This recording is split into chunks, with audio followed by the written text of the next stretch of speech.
I mentioned this for the most part. This is where we talk about centralizing stock. In this example, you have your production warehouse, and in between you've got two locations that you have stock. One stock is near the production warehouse, and one set of stock is near the shop. If you notice, the majority of the stock is situated near the vendor or near the retailer. And this is how a push system works. The manufacturer benefits from putting stock as close to the retailer as possible. They use that to mitigate fluctuations in demand. If you put as much stock as possible by the vendor and the vendor pulls from that stock, you just have to monitor that giant stock sitting there to determine when you replenish. And you have a little bit of stock, I guess you call it a safety stock, at the production warehouse to provide for sudden fluctuations. Okay. So in this example, each of your stocks would be predetermined stock levels. And then when those predetermined stock levels go below a certain point, you would set up in your production warehouse frequent pushes of stock to those larger stocks. But if for some reason the demand falls outside of the window of your model, you have a little bit of safety stock that you push, which is the small stock. You know what? I got the little drawing here. I'm going to start using that. So this is kind of like a safety stock here.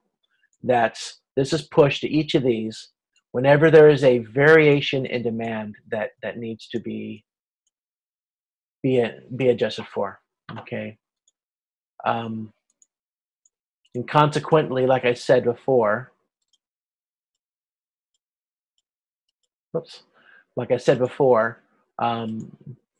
the vendors pull from these stocks, but they don't control the stocks. Now, I have seen sometimes where the vendors do control the stocks, but for the most part, the manufacturers, because they know best their ability to maintain the stocks, they usually determine the rate that these stocks are filled. And usually this is where a distributor comes in, because you would have a distributor sitting here in the middle that would be responsible for monitoring when the demand is needed and then telling the manufacturer, especially when a distributor has multiple customers. So does this make sense? Any questions? Okay. I'm going to try to look at the group chat. Oh, how would what? Okay, go ahead.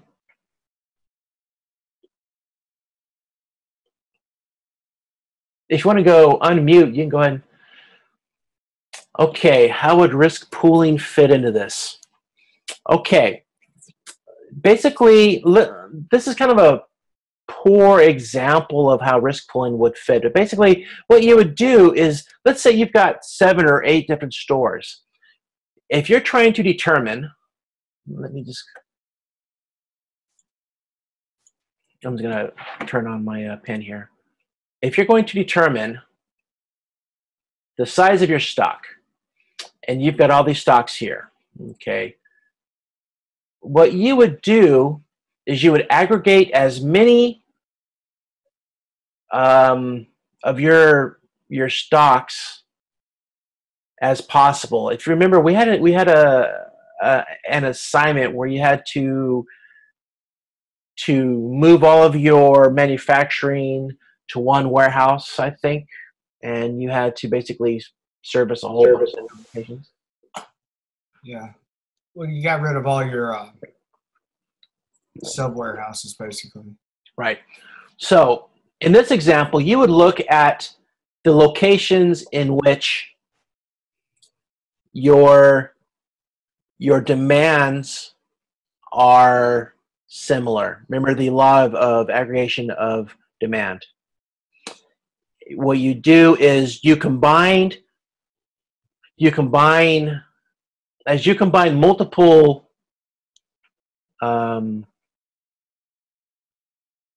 demands, the the amount of stock required to service that demand in relation to the variation of demand decreases. So what you would do is just say, okay, well, I've got these three here, and the more that you can aggregate your demands, the more stable this is, and the less stock you have to have relative to all three.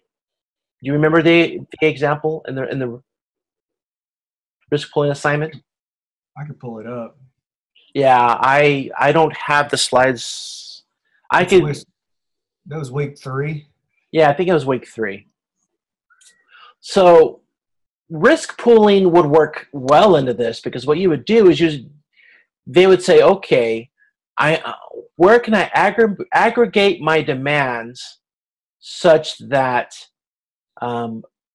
assuming that no demand has an effect on another demand, such that we can aggregate these and therefore create less safety stock to address variations within each of these individual ones. Does that make sense? If I need to, I'll go back. Actually, you know what? I created a video on risk pooling that I believe covers this. If you want to watch that again, and if you have any questions, let me know. But basically, that's the theory that's behind this. You know, this is kind of like a risk pooling scenario where basically you are aggregating these three demands. Whoops, sorry. I'm gonna change color. Let me see if I can. Or not. Oh, I'm gonna try blue. So you're basically aggregating these demands to be serviced with this safety stock.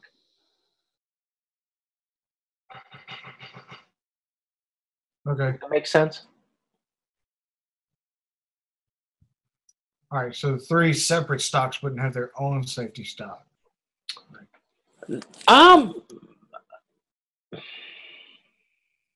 They could. But in this example, you can use this as a risk pooling scenario where you said, okay, we're going to create one safety stock to manage these three vendors, because they fit the assumptions of the law of aggregate demand. Okay. Okay.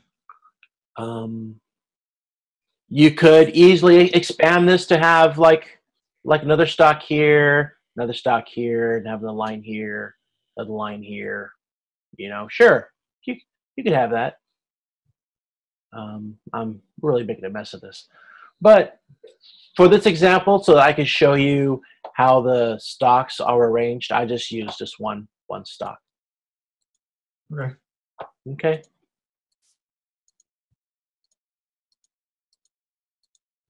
No problem. Okay.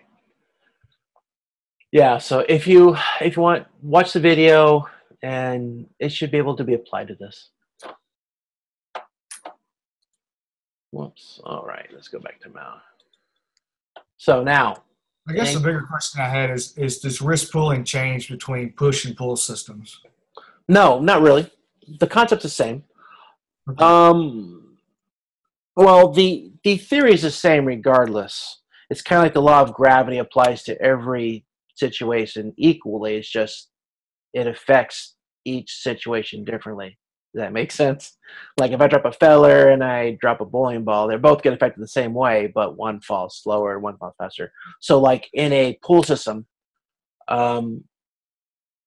we still deal with demand in a pull system, probably more so than in a push system. But the way that you would do it would still be similar, I think. But instead of trying to figure out the amount of product to to maintain a certain level of product, you would do risk pooling to determine the amount of product that is required to maintain a certain amount of flow to the system. So the math would be the same, just the way that the stocks would be used is a little bit different. I hope I didn't confuse the crap out of you. No. Okay, I'm glad. Because sometimes I confuse myself. And the difference between the two is really what the product is. Well, it's how the product is viewed. So, like, pull systems would be necessary, like, day-to-day items that people are going to buy no matter what. Sure. Yeah. Well, Push systems are like luxury items, more or less. it definitely has that strength, correct. Like Toyota uses pull systems. And people buy car, it's something that's bought every day.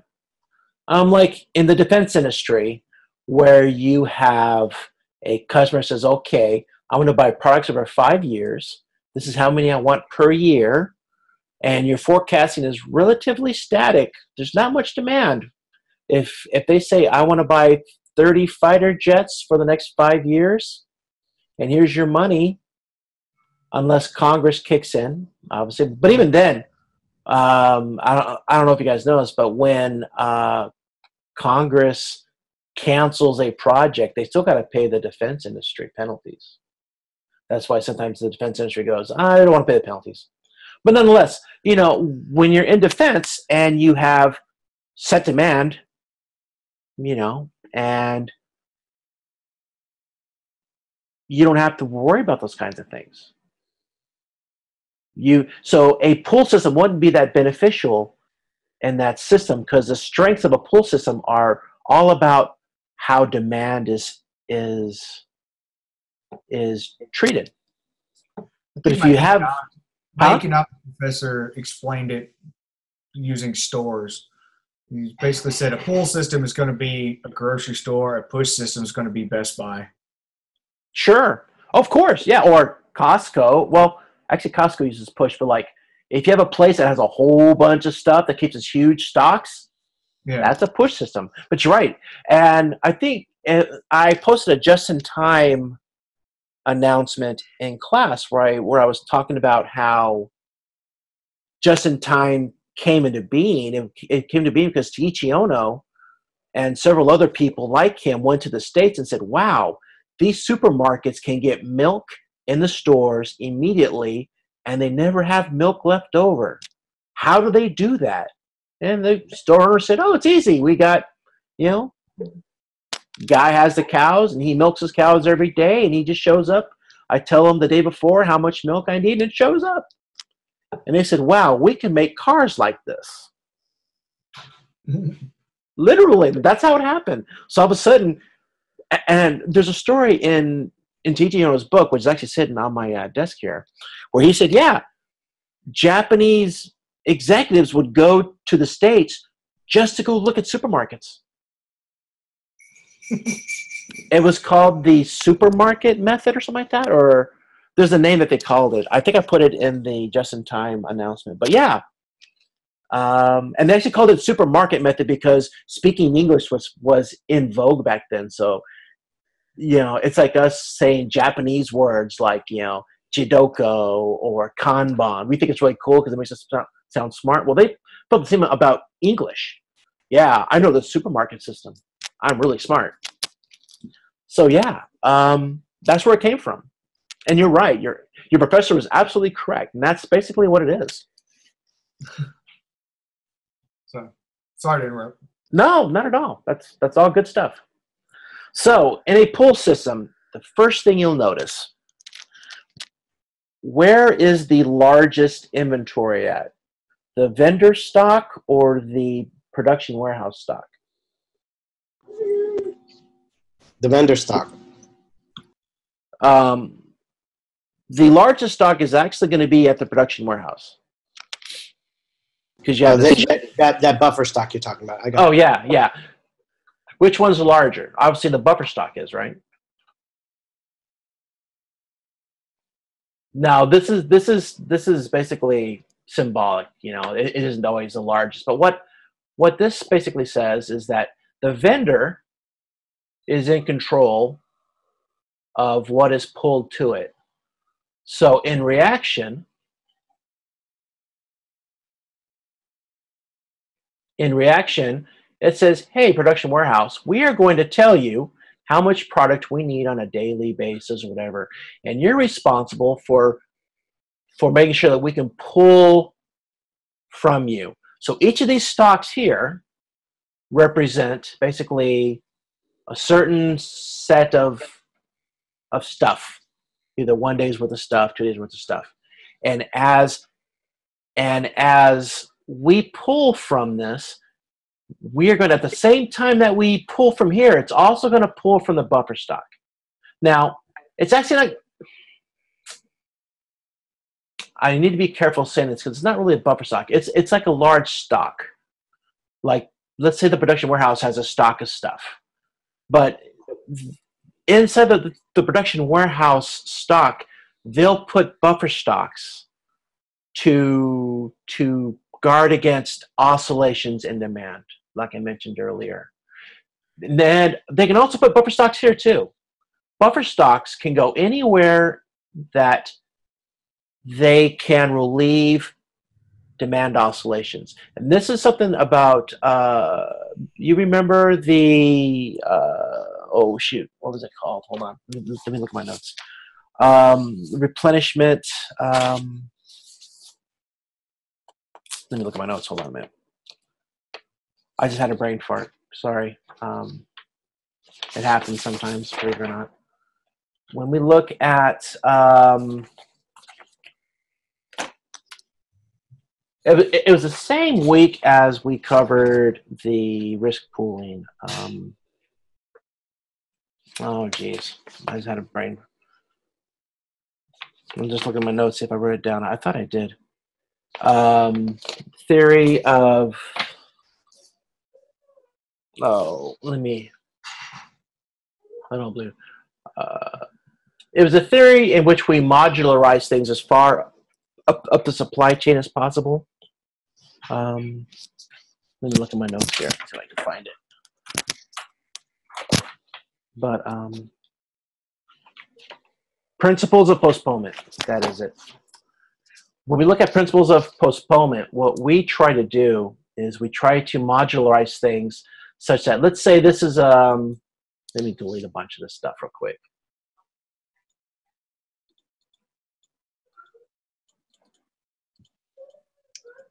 A quick example of how this will work with our buffer stocks is like, let's say we have 3 products, and they're all relatively different, okay? Whoops. So we have product A here, product B, product C. They're relatively different. So what we'll do is we'll try to modularize as far up as we can. And then at the point that the modularity stops, where basically they no longer share the same modular components, and now we talk about what differentiates A from B and what differentiates B from C, we can put buffer stocks before that modularity point to basically keep the stocks going for all 3 products, up to a point that all 3 products share the same subparts. Does that make sense? Then, a good example would be truck axles. American Axle makes the truck axle for 3 or 4 different types of trucks. But after that, exactly. And then what they would also do, that's a very good point. Yeah. So let's say this is 3 types of truck axles. But then let's say that you have 3 different American trucks, but they all have like different, I don't know, maybe they have different different metal used in the axles. I honestly don't know enough about axles to know. But we would just put in another buffer stock here to account for differences in demand specific to this product here. we would put one here also, put one here also. And these would be provided from here. Okay. So that would be like two ways in which we can use buffer stocks in this pull system. One, by using principles of postponement to allow us to have more, this allows us more flexibility by building a buffer stock that could supply all three up to a point that the modularity stops. So let's say if one's hubcaps, but they're all the same here, once a part gets to here, we can just have a whole bunch of hubcaps sitting here. Then we can just apply to them and then push it on. Okay, and that's how we can make a buffer stock that's more responsive to individual demands. Whereas when you do risk pooling, all the stocks for the most part have to be the same. Okay, all the stores have to be either A, or they have to be B, or have to be C. The demand types must be the same. Okay, does that make sense? Okay. Okay, I'm going to assume that is. Sorry if I'm drawing a lot. I got this new stylus that lets me draw, and you should see me at work when I'm explaining things to guys at work. I use reams of paper to probably talk about seemingly menial stuff. I'm a Marine, so everything visual works for me. Yeah, I work with a bunch of former sailors, and they're always telling me, don't eat your crayons, don't eat your crayons. Being a former Marine, it's like, yeah. I said, yeah, I know. That was actually one of my going away gifts at my last command, a box of crayons. Yeah, that's funny. I hear you. Okay, so now, any questions on push and pull systems?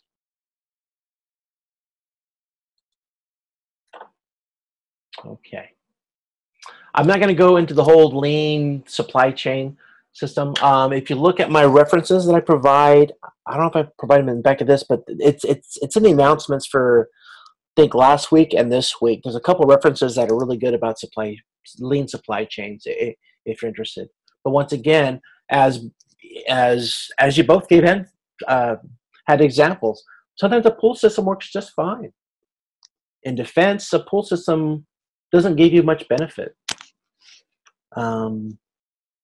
It would, like, if, say, the cost of storage is really high and you don't want your manufacturers to give you 1 year's worth of parts ahead of time, but you can just make a hybrid where you say, oh, okay, fine, we know our demand, we know when we're going to need it, just create a lot size based upon how long it takes for you to put an airplane together.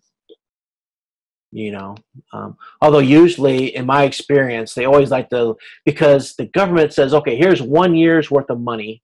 So they say, okay, we're going to buy 1 year's worth of stuff.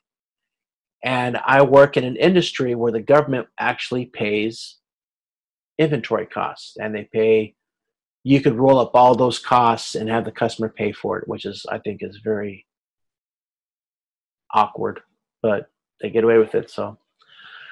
So in defense, a pull system is fine. A push system is fine, sorry. But in, like, Mark's industry, where you're trying to sell phones in a saturated market with many competitors, you might want to have a pull system. Okay? All right. So, safety stock. We went through a lot of this already, but I'm going to go over the factors related to safety stock. So, safety stock, quick definition. Stock deliberately held with the intention of meeting unpredictable demand or protecting against unreliable supply. So we use this to protect against either unpredictable, against variation either at the vendor side or at the manufacturer side. the supplier side. Either way, okay? So there's basically 3 factors that we look at when we look at safety stock. And when you guys look at the week 6 video, there are, I know of at least 5 or 6 different ways to calculate safety stock. There's a lot of different ways to calculate it. Each theory is different. Some are good, some are bad. It's all situational. But they all pretty much use these 3 factors. So we look at the demand rate. It's very simple. The amount of demand per period. Supply responsiveness, which is on the other end of our supply chain. How fast can we replace the stuff that we consume? And then in the middle, we have the replenishment lead time. So, and here there's 3 factors. The order lead time, which is the time a unit is consumed, and the time between the time that it is consumed until it is replaced. So that's the order lead time. The production lead time, how long it takes for us to have something produced and place in inventory once it's ordered. Okay, and then transportation lead time, the time to actually ship the product to the stocking location. So how long it takes, once it's produced, how long it takes for us to get that product to where it needs to be stocked, either in the store or in one of your buffer stocks or in a warehouse. Okay, very straightforward. So now, there are various factors that influence safety stock placement, and these are all the theories that you'll look at usually deals with certain variations of these 4 factors. So customer tolerance time. Sometimes I guess you call it customer service level. You know, customer service level deals mainly with elasticity, how much a customer is willing to pay, or how much. But I guess time is considered a cost also in this regard. So the time the customer is willing to wait for the product, or the potential for increased sales if your lead time is reduced.